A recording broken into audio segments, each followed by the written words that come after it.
প্রিয় শিক্ষার্থী বন্ধুরা, ওয়েলকাম টু আওয়ার চ্যানেল।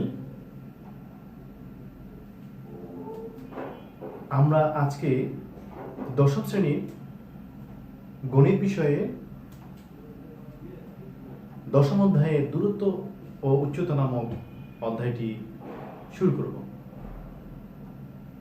তো শিক্ষার্থীবৃন্দরা, তোমরা নিশ্চয়ই আমাদের চ্যানেল অনেকে সাবস্ক্রাইব করেছ, আর যারা নতুন তারা এখনই আমাদের চ্যানেল সাবস্ক্রাইব করে নাও, বেল আইকনটিকে ক্লিক করে নাও। আসুন, আমাদের অধ্যায়ের নাম দূরত্ব উচ্চতা। এটাতে আমরা কি বুঝবো? প্রথমে আমরা বুঝে নেব দূরত্ব উচ্চতা আমাদের কি বোঝাচ্ছে। দূরত্ব বললে আমরা পিতা নিয়ে আমরা মাপামাপি করি, স্কেল নিয়ে মাপামাপি করি কিভাবে লম্ব দূরত্বগুলো। সেই ক্ষেত্রে আমরা রোডস, একটা শহর কত দূরে আসছে, একটি চাঁদ কত দূরে আসছে, মহাকাশে রকেটগুলো কত দূরে আসছে, আকাশে বিমানগুলো কত দূরে উঠতেছে, এগুলো বুঝি। এটাতেই বুঝতে পারি আমরা দূরত্ব। এবং দেখা গেছে আমাদের ভূপৃষ্ঠ থেকে একটা উড়োজাহাজ প্লেন উড়ে যাচ্ছে, সেক্ষেত্রে প্লেনের উচ্চতাটা কতটুকু উপরে যাচ্ছে, অথবা আমাদের বায়ুমণ্ডলের বিভিন্ন হিসাব নিকাশ জানতে আমরা উচ্চতাগুলো জানি, অথবা আমরা একটি পাহাড় দূর থেকে দেখতেছি, পাহাড়টি দূরত্ব কতটুকু উঁচু সেটা বুঝি। একটি বিল্ডিং দূর থেকে আমরা কতটুকু উঁচু সেটা বুঝি। হ্যাঁ, একটি গাছ কত উঁচু সেটা আমরা বুঝি। এটার নামই উচ্চতা। লক্ষ্য করো, আমরা এই অধ্যায়ের তথ্যাবলী নিয়ে আলোচনা করব। ভূরেখা, ঊর্ধ্বরেখা, উল্লম্ব তল, উন্নতি কোণ, অবনতি কোণ। ভূরেখা বললে বুঝি আমরা এই অঙ্কটা করার সময় আমাদেরকে অবশ্যই ত্রিকোণমিতির সমগ্র ত্রিভুজের সাহায্য নিয়ে অঙ্কটা করতে হবে, যেখানে আমাদের একটা বেস থাকবে। সে বেসটাকে আমরা ভূমি বা ভূরেখা বা ভূতল বলি, বা অনেক সময় গাছের ছায়াটা মাটিতে পড়ে, সেক্ষেত্রে আমরা ছায়াটাকেও ভূতলের সাথে কল্পনা করে নিয়ে অঙ্কটা করে ফেলি। তো ত্রিকোণমিতির সমগ্র ত্রিভুজে আমরা জানি একটি ভূতল থাকে আর একটি খাড়া রেখা থাকে। এই ভূতলটাকে আমরা আসলে ভূরেখা হিসাবে কল্পনা করি, ভূরেখা বোঝায়। এবং ঊর্ধ্বরেখা বলতে বোঝায় ভূতলের সাথে লম্বভাবে যে একটি খাড়া রেখা কল্পনা করা হয়, সরল রেখা কল্পনা করা হয়, সেটাই ঊর্ধ্বরেখা। আর ঊর্ধ্বরেখাটা সাথে কাকে মিশাই আমরা? যেমন একটা বিল্ডিং দাঁড়িয়ে আছে, বিল্ডিংটা অবশ্যই ঊর্ধ্বরেখা, বিল্ডিং এর উচ্চতাটা অবশ্যই ঊর্ধ্বরেখা। একটি গাছ উঁচু, সেক্ষেত্রে আমরা গাছটা কতটুকু উঁচু, সে বাঁকা নাকি হেলে আছে এগুলো আমরা দেখবো না, আমরা মনে করে নিব গাছটি একদম সরল রেখা বরাবর, অর্থাৎ ঊর্ধ্বরেখা। ঠিক তেমনি একটি উড়োজাহাজ উড়ে যাচ্ছে, একটি বেলুন উড়ে যাচ্ছে। হ্যাঁ, সেই ক্ষেত্রে আমরা যদি ভাবি একটা বিন্দুতে বেলুনটি আছে বা বিমানটি আছে, সেটি থেকে পৃথিবীর মাটির উচ্চতা কতটুকু সেটাই আমরা উচ্চতা ধরে নেব, সেটাকেই আমরা ঊর্ধ্বরেখা ধরে নেব। তাহলে ঊর্ধ্বরেখা জিনিসটা যদি আমরা বাস্তবের ক্ষেত্রে চিন্তা করি, তাহলে যা দাঁড়িয়ে আছে তাই ঊর্ধ্বরেখা। আর অঙ্কের সময় যখন কল্পনা করবো তখন ত্রিভুজের লম্ব রেখাটা, সেটাকে আমরা ঊর্ধ্বরেখা হিসাবে দেখে নিই। পরবর্তীতে আসেন উল্লম্ব তল। এখানে উল্লম্ব তল বলতে ওই ঊর্ধ্বরেখার সাথে আমরা যদি এটা একটা ওয়াল ভেবে নিই, সেটা একটা ওয়াল, একটা ফ্ল্যাট, একটা তল। এই যে তলটা, এটাই উল্লম্ব তল। তাহলে উল্লম্ব বরাবর যে ফ্ল্যাটটা আমরা ধরে নিলাম, সেটাই একটা উল্লম্ব তল। উন্নতি কোণের সংজ্ঞা এবং অবনতি কোণের সংজ্ঞাটা পরীক্ষায় বিগত একটি বছর আসছিল, ভবিষ্যতেও আসতে পারে, সেটা শিখে রাখতে হবে। সেটা আমাদের বই সুন্দর করে বলা আছে, তারপরে আমি আমার এখানে বলে দিচ্ছি। লক্ষ্য করো, খেয়াল করো, উন্নতি কোণ। একটি ত্রিভুজ, আমরা সমগ্র ত্রিভুজের ক্ষেত্রে দেখেছি 90 ডিগ্রি কোণ একটি থাকে এবং তার দুটি সূক্ষ্মকোণ থাকে, এই সূক্ষ্মকোণ দুটি আমরা যখন অঙ্ক করি তখন অনুপাতগুলোতে একটি সূক্ষ্মকোণকে আমরা বেস ধরে অঙ্কটা করে ফেলি। এই ক্ষেত্রেও তাই যে বিন্দুতে ধরো আমি একটি পাহাড়ের থেকে দূরে আছি, সেই ক্ষেত্রে পাহাড়ের বিন্দুটি যদি হয় পি, আমি দাঁড়িয়ে আছি গাছের নিচে এ, আমি ভাবলাম পাহাড়টির উচ্চতা সি, চূড়া বা শীর্ষ বা কিনারা, একদম উপরের অংশটা, এটার নাম শীর্ষ বোঝায়, চূড়া বোঝায় উচ্চ, একদম শীর্ষ, কিনারা, ওয়ালের কিনারা, এগুলো বুঝে। সেক্ষেত্রে আমরা সি বি সি অর্থাৎ পাহাড়টা কত উঁচু, আমি পাহাড়ে উঠতে গেলে অনেক সময় দরকার, সেটা আমি চিন্তা না করে ত্রিভুজের সাথে আমরা মিশিয়ে ত্রিভুজের ভাবে যে উচ্চতাটা তার উল্লম্ব রেখা, মাটিটা তার ভূরেখা, আর শীর্ষ পাহাড়ের শীর্ষ থেকে আমি যেখানে আছি সেখানে তাকে একটু অ্যাঙ্গেলে যেভাবে আমি তাকিয়ে আছি সেটাকে একটা যদি সরলরেখা ভাবি, সেই সরলরেখাটা কি আমার ওই চূড়া থেকে একটা দূরত্ব।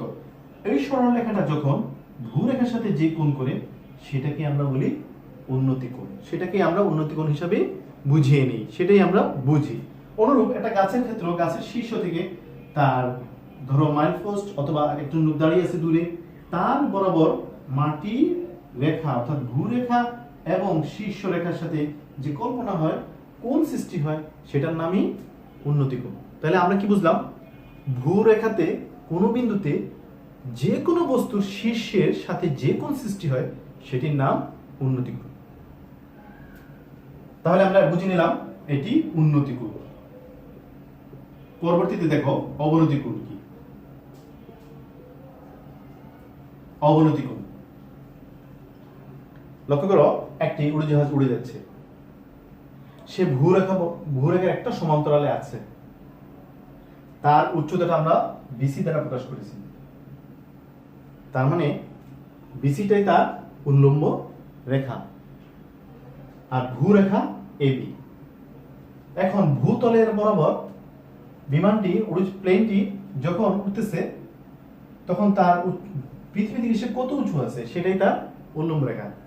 আমি যেখানে দাঁড়িয়ে আছি, আমি যদি এতে থাকি তখন আমি বিমানটির দিকে তাকালে বিমানটির শেষের অংশ তাকালাম, এতে বিমানটি বরাবর একটি সরলরেখা কল্পনা করা যায়, সেই সরলরেখার সাথে যে কোণটা সৃষ্টি করলো সেটাই তার অবনতি কোণ,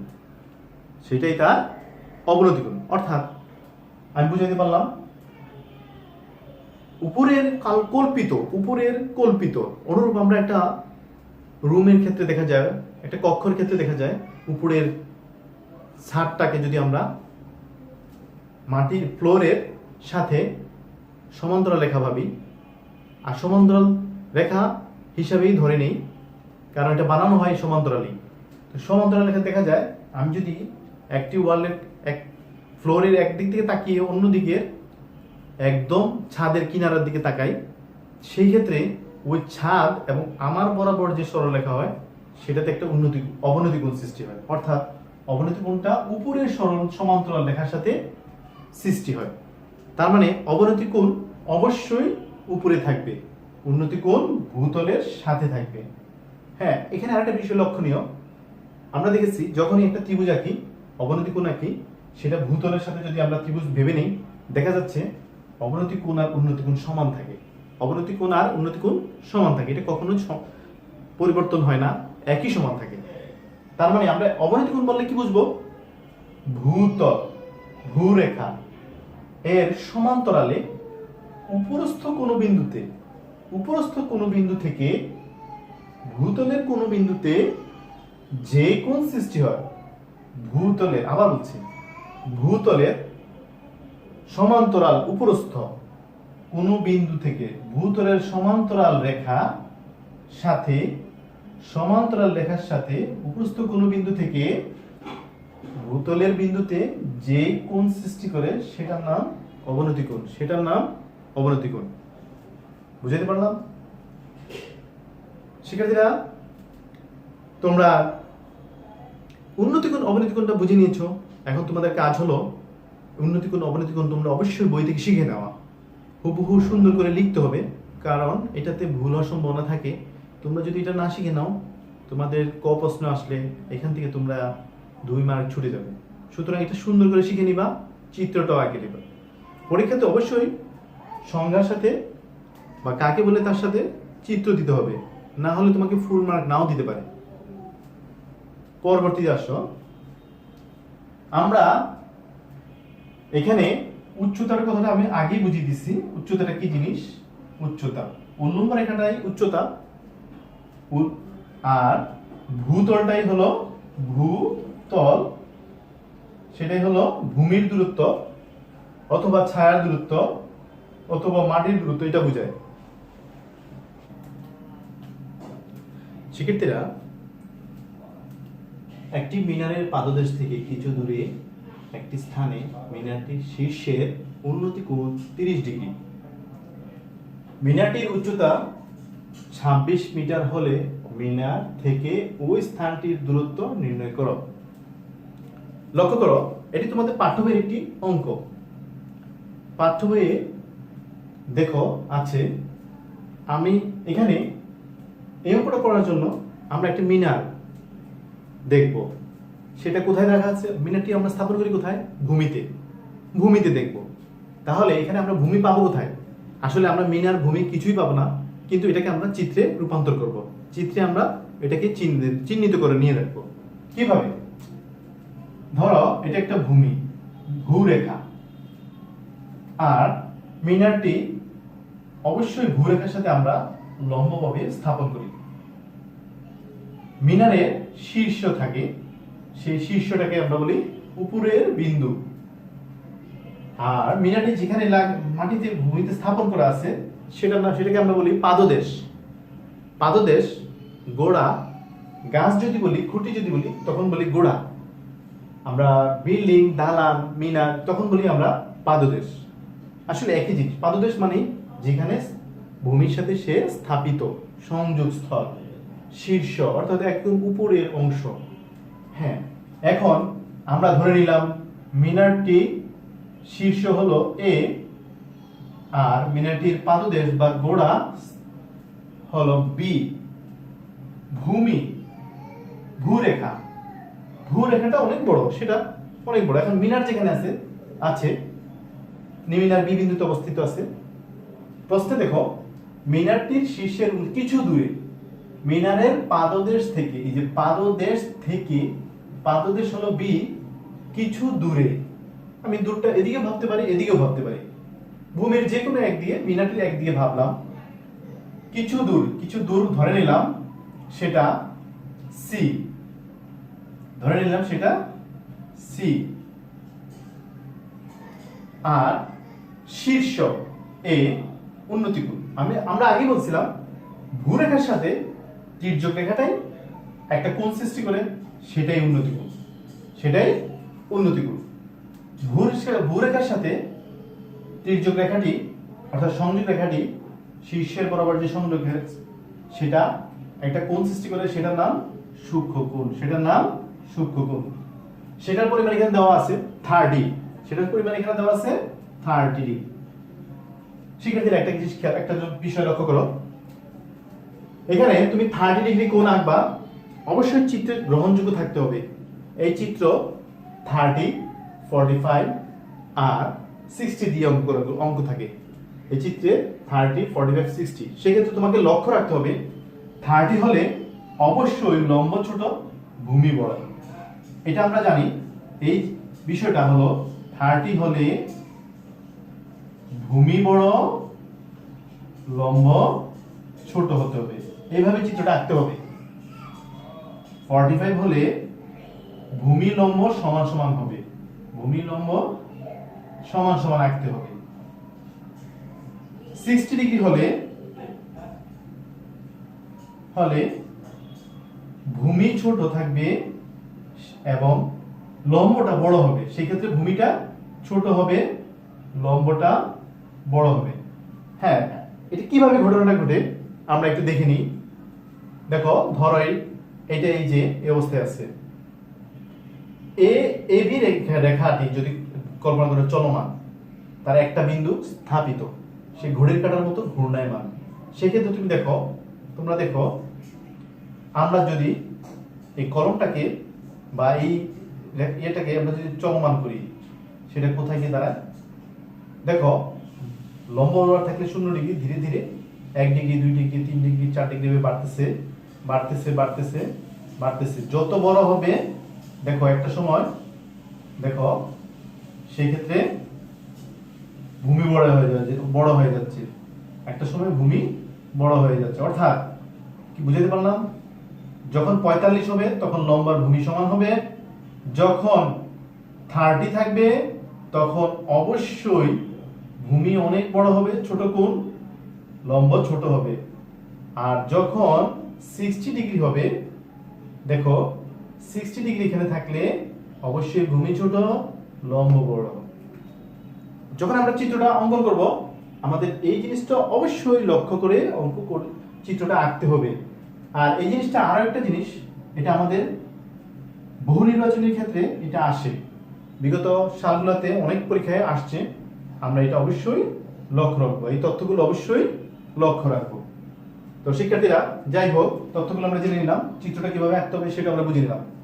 তাহলে আমি এখানে দেখলাম মিনার হলো এবি। এখন মিনারটা যেহেতু দাঁড়িয়ে আছে তাহলে তার মাপটাই হলো উচ্চতা। স্থান, মাটি, ভূতল, সেটা আমরা কি বলছিলাম? পাদদেশ থেকে ভূ বরাবর যে বিন্দুতে লোকটি দাঁড়িয়ে আছে সেই বিন্দু পর্যন্ত দূরত্বটাই তার স্থানের দূরত্ব, ভূমির দূরত্ব, অথবা বি থেকে সি এর দূরত্ব, অথবা বলতে পারে বি থেকে সি কতটুকু দূরে আছে। এইভাবে বলা থাকলে বুঝবো যে সেটা ভূমির দূরত্ব। এখানে আমাদের অঙ্কে মিনারটির উচ্চতা দেওয়া আছে 26 মিটার এবং উন্নতি কোণ দেওয়া আছে 30 ডিগ্রি। আমাদের কি বের করতে হবে? স্থানটির দূরত্ব নির্ণয় করতে হবে, তার মানে বিসি বের করতে হবে। এখন বিসিটা হলো স্থানের দূরত্ব, আর বিসির পরিমাণটা বের করতে হলে আমাকে দেখতে হবে কি কি ইনফরমেশন আছে, সেই ইনফরমেশন অনুযায়ী আমরা কোন নিয়মে করব সেটা দেখতে হবে।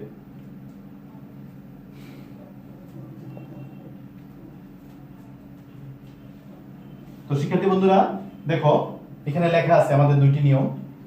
যখন এটা একটা সমকোণী ত্রিভুজ, আচ্ছা এইটা কিভাবে বুঝবো? আমরা বলবো যে কোনো কিছু দাঁড়িয়ে থাকবে 90 ডিগ্রিতে, কার সাথে? ভূরেখার সাথে, ভূতলের সাথে। তার মানে এখন শীর্ষ এবং স্থানের শেষ বিন্দুর যোগফল করলে যেটা হয় সেটা একটা ত্রিভুজ আকৃতি দাঁড়িয়ে গেছে। তাহলে এটার নাম সমকোণী ত্রিভুজ। এটা কি ত্রিভুজ হবে? অবশ্যই সমকোণী ত্রিভুজ। তুমি বুঝেই নিবে এটা সমকোণী ত্রিভুজ, অন্য কোনো ত্রিভুজে তুমি অঙ্কটা করতে পারবা না, করা যাবে না, তোমাকে বুঝতেই হবে এটা সমকোণী ত্রিভুজে। হ্যাঁ, এখন দেখো ইনফরমেশন কি আছে। আমার একটি কোণ, সূক্ষ্ম কোণ এবং একটি রেখার পরিমাণ, অর্থাৎ ত্রিভুজের 3টি বাহু বা রেখা, তার মধ্যে একটি রেখা, যে কোনো একটি রেখা এবং একটি সূক্ষ্মকোণ থাকলে আমরা অবশ্যই 2 নং নিয়মে করব। 2 নং নিয়মটা কি?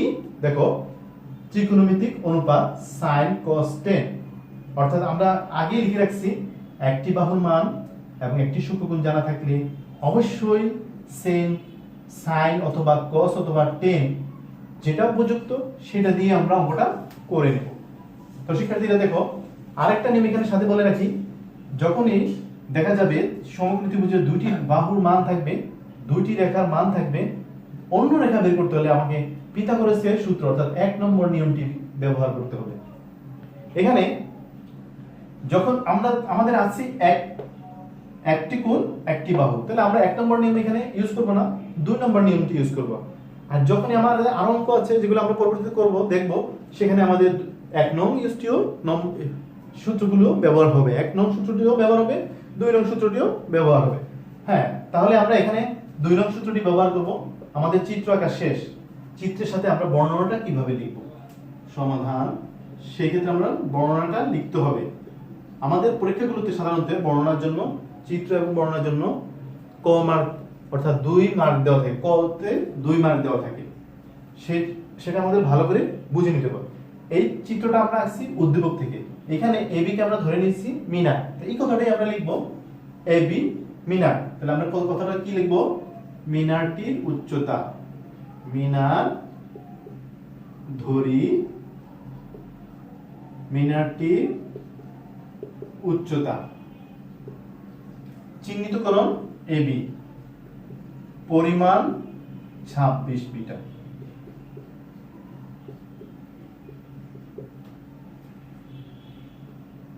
ভূতল অর্থাৎ স্থানের দূরত্ব বিসি। এখানে অনেক কথা লেখা যাবে, আমরা চাইলে স্থান লিখতে পারি, স্থান বিসি, ভূমি বিসি, মাটি বিসি। হ্যাঁ, শর্টকাট একটা লিখে দিব, স্থান বিসি। সূক্ষ্মকোণ, এই কোণের নাম সূক্ষ্মকোণ, যেহেতু এটার পরিমাণ দেওয়া আছে তাহলে আমরা এটার কথাই বলবো, অন্যটার কথা বলার দরকার নেই। এ সি বি, এ কোণ শীর্ষের উন্নতি কোণ, শীর্ষের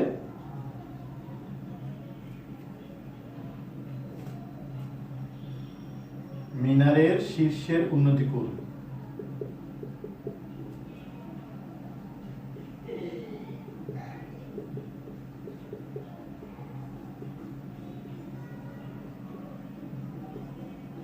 এ সি বি সমান 30 ডিগ্রি। আমার আর কোনো ইনফরমেশন এখানে তো বলা লাগবে না। অর্থাৎ আমরা বর্ণনাটা এভাবে দিব, আমাদের উদ্দীপকে যা আছে, আমার চিত্রে যা আছে, যা যা আমার প্রয়োজন শুধু তাই দিব। বেশি কথাও বলার প্রয়োজন নেই, কম কথাও বলার প্রয়োজন নেই। অর্থাৎ আমার প্রয়োজনীয় যা যা লাগবে তাই আমি দেবো। এটার নামই বর্ণনা। চিত্রে কোথায় কি দিয়েছি আর উদ্দীপকের সাথে কোথায় কোনটা মিলিয়ে দিচ্ছি সেটাই আমরা এখানে বলে দেবো, সেটার নামই বর্ণনা। তাহলে আমাদের বর্ণনা শেষ। এখন আমাদের রুল, স্থানের দূরত্ব বের করব। স্থানের দূরত্ব এখন আসো 2 নং নিয়মে আমরা দেখব এখানে কি কি আছে। আমরা বের করব স্থান, বের করব স্থান। স্থানটা ত্রিভুজের ক্ষেত্রে কি? সূক্ষ্মকোণ যদি হয় 30, তার সাথে সরল রেখাটা অবশ্যই আমরা ত্রিকোণমিতির নিয়মে ভূমি হিসাবে ধরে নিই। কি হিসাবে ধরে নিই? ভূমি। সূক্ষ্মকোণের সাথে যে রেখাটি থাকে তাকে আমরা ভূমি হিসাবে ধরে নিই। সূক্ষ্মকোণের বিপরীত যে রেখাটা থাকে সেটাকে আমরা লম্ব হিসেবে ধরে নিই। সূক্ষ্মকোণের বিপরীত যে রেখাটি থাকে সেটিকে লম্ব, এবং সূক্ষ্মকোণের সাথে যে সরল রেখাটি থাকে তাকে আমরা ভূমি বলে দিই। আর বাঁকা রেখা যেটা থাকে সেটা অবশ্যই অতিভুজ, সেটা নিয়ে কোনো দ্বিমত নেই। শুধুমাত্র ভূমি আর লম্বটাই পরিবর্তনশীল। সেক্ষেত্রে যেটা সূক্ষ্মকোণ হবে তার বিপরীতটা হবে লম্ব, তার সাথেরটা হবে ভূমি। তাহলে এখানে আমরা লম্বর পরিমাণ দেওয়া আছে, ভূমির পরিমাণ বের করতে হবে। লম্ব আর ভূমির যদি অনুপাত করি আমাদের পড়বে 10। লম্ব আর ভূমির অনুপাত পড়লে আমাদের হবে 10। সেক্ষেত্রে সাইন হবে না, কস হবে না। যদি সাইন কস দেওয়া হয় তাহলে ভুল, কারণ সাইনের ক্ষেত্রে হবে লম্ব এবং অতিভুজ, কসের ক্ষেত্রে হবে ভূমি এবং অতিভুজ, টেনের ক্ষেত্রে লম্ব এবং ভূমি। এই তিনটা জিনিসের নিয়মটা আমাকে সবসময় মনে রাখতে হবে যাতে আমার অঙ্ক করতে কখনোই ভুল না হয়। সুতরাং এখানে আমরা দেখলাম লম্ব আর ভূমির অনুপাত করব, তার মানে আমরা ধরে নিব 10। তাহলে আমরা লিখব চিত্র ত্রিভুজ ABC এ 10। এই সূক্ষ্মকোণটি কি? এই থিটার জায়গায় আমরা লিখব, এই থিটার জায়গায় সূক্ষ্মকোণ। তাহলে থিটাটা কি? ACB। থিটাটা হলো ACB সমান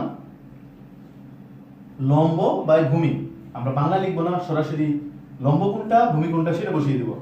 লম্ব হলো AB, ভূমি হলো BC। এখন আমরা মান বসিয়ে জাস্ট সমাধান করে নেব, আমাদের অঙ্ক এখানেই রেজাল্ট চলে আসবে।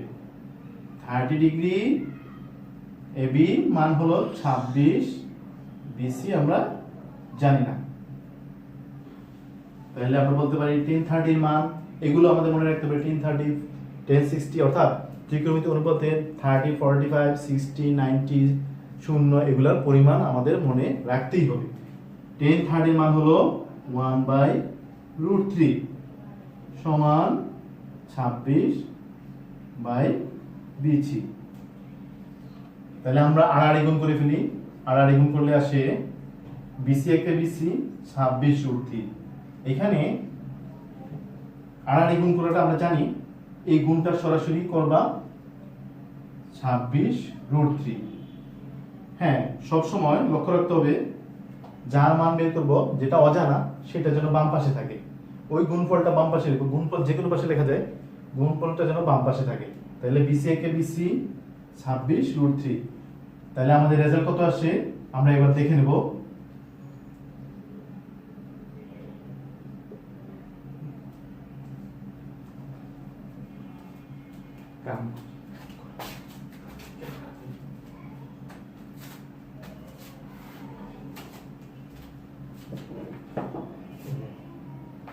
তো 26√3 তাই না?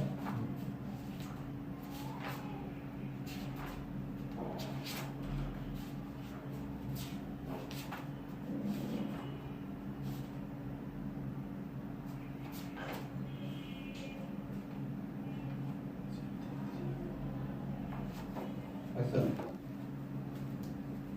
তাহলে শিক্ষার্থীরা দেখো আমাদের আসছে 45,033।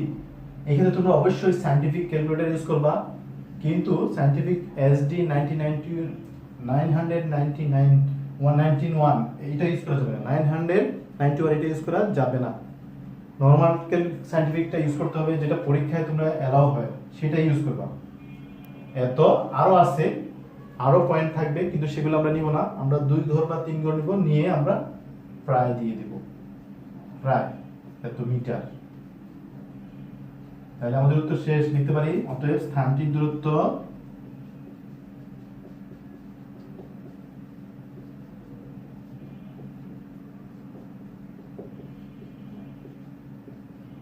মিটার।